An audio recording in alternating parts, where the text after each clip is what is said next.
What's going on, everyone? Jeremy here from the Quartering, and like many others, I was very excited for Cyberpunk. Heck, I'm still shilling for them in the background, free of charge. You're welcome, CD Projekt Red.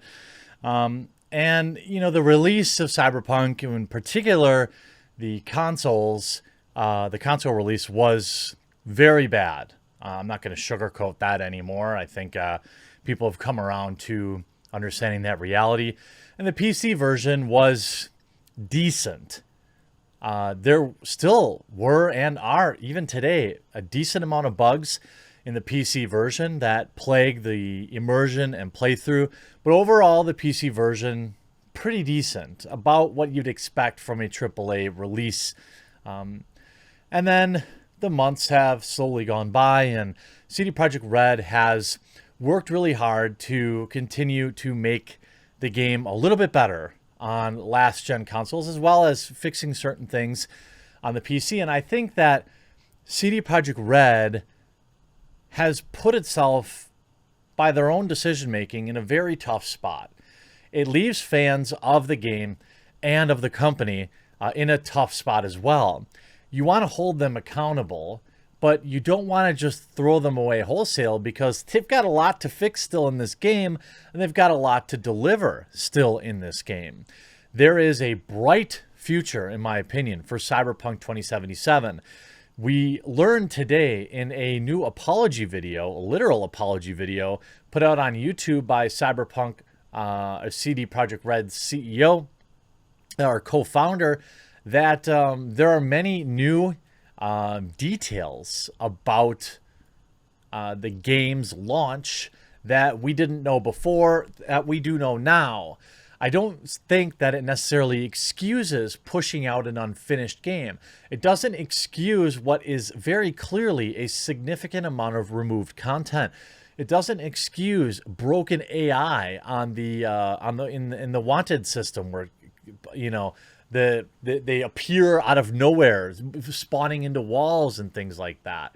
But they do give fans some reason for hope. And at some point, you either have to forgive them and hope that they'll fix this, or you have to move on.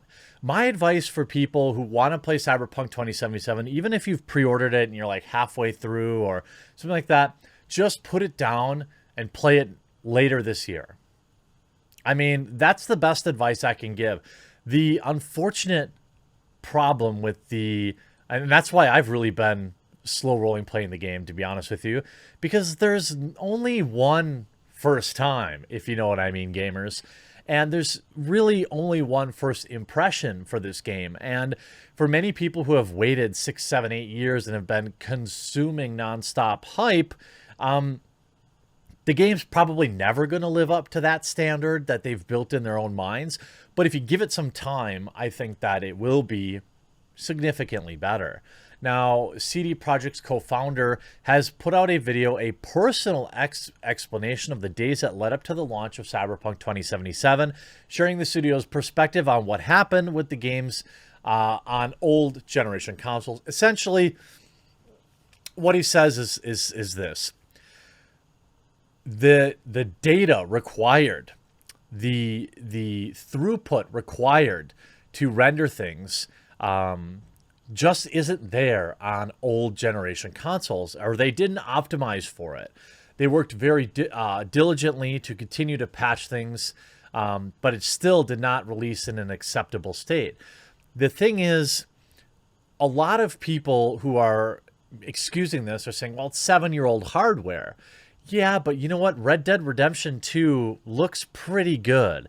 And outside of the narrative issues that people have with The Last of Us 2, that game looks pretty good too. And that's on current gen or last gen hardware. So I'm not exactly buying that, well, this is the best we could do on the old consoles. But again, you have to accept it or get off the pot, so to speak. Move on, play a different game, take the L, or you accept it. And I'm arguing, or I would say that most people seem to have accepted this apology. When we look at, they uploaded the apology to YouTube with 330,000 views already. 57,000 thumbs up to just 1.7 thousand thumbs down. Honestly, heartbroken for the developers. Don't be sorry, be better. Yellow screen, oh no, here we go again. I mean, I would say, he definitely looks uncomfortable, but these are the decisions that have to be made. I mean, it's like a weird hostage type video that he goes, and I won't play it all here. You can certainly do that. There are some other interesting tidbits that he talks about. One, they quietly pushed the next-gen upgrade, free next-gen upgrade, to the second half of 2021. So they quietly backed that up. They talked about how 3 hot fixes have already been released, and then there's 2 new ones already very close in the next coming days. And they also talked about, he also talked about the DLCs, which are still coming according to them. Now, in this roadmap, for more details about the progress being made in Cyberpunk, further development, here's the roadmap. Well, the roadmap is laughable, really. There's no dates on this. There's no commitments to this. So this is not really, this is not very helpful. You have patch 1.1, patch 1.2. These are the hot fixes that have already happened. Then you have multiple updates and improvements in this area, as well as you have your free next-gen console in the second half of 2021, but before 2022. And they also claim to still have these DLCs planned for 2021, and they'll be free. Free DLC is an excellent way to build back a ton of goodwill. It's something most companies don't do. We saw this as a huge positive with games like Ghost of Tsushima, and it's going to do a lot to rebuild trust. But you see, we'll have to wait till almost 2022 for the next gen patch. A lot of people don't know, if you're playing on the PS5 or the Xbox Series X or S, you're still playing the old generation's game. And you see, you have this 20 days, and then you have 1 year.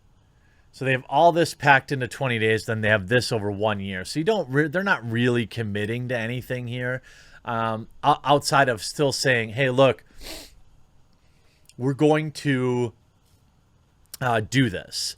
And there are definitely a lot of angry people in the replies here. But if you look through the actual quote tweets, most people are in support. Now, for me, I've made my peace with this. I've gotten over, you can hear here, here's a Legacy Kill is saying another apology from CDPR. This is over Cyberpunk 2077's disastrous launch. Some clarity on issues they ran into. They still don't know why this transparency wasn't given prior to launch. Looks like all planned post-launch content has been delayed, with free DLC now a few months away. A lot of people here, yes, it was buggy, but I enjoyed every single mission. Yeah. He also says, don't blame our teams for what happened. Now, excuse me while I bury the QA team. Please don't fault our teams for what happened.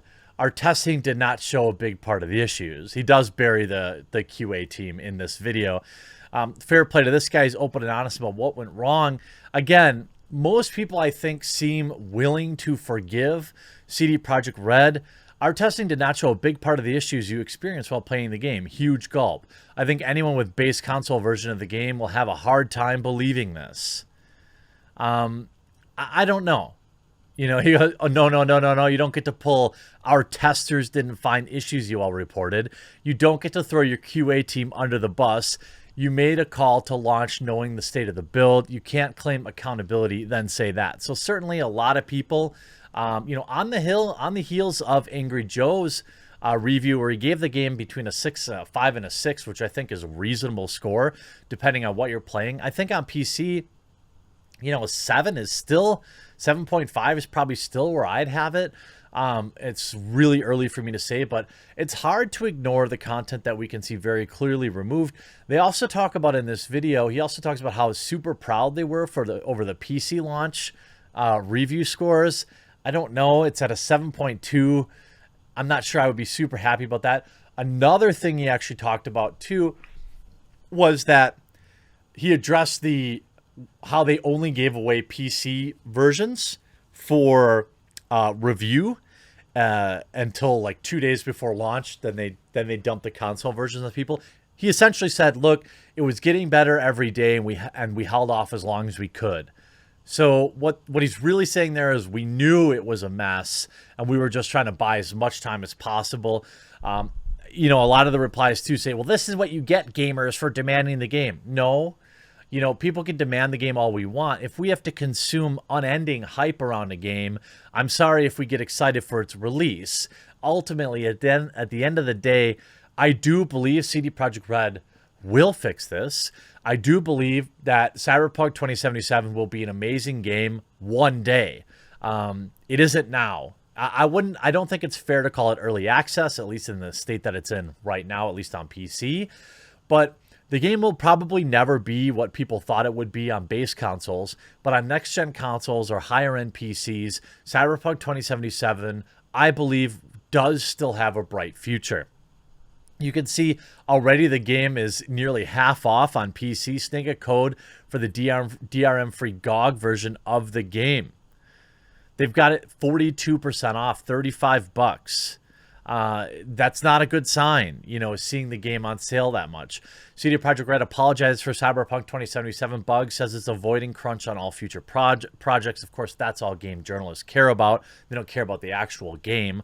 QA posted to the website. CD Projekt Red co-founder Marcin Iwinski apologized for the state of Cyberpunk 2077 launching in on consoles, shared a roadmap for update with upcoming in the future, and said the studio deliver these fixes without any obligatory overtime.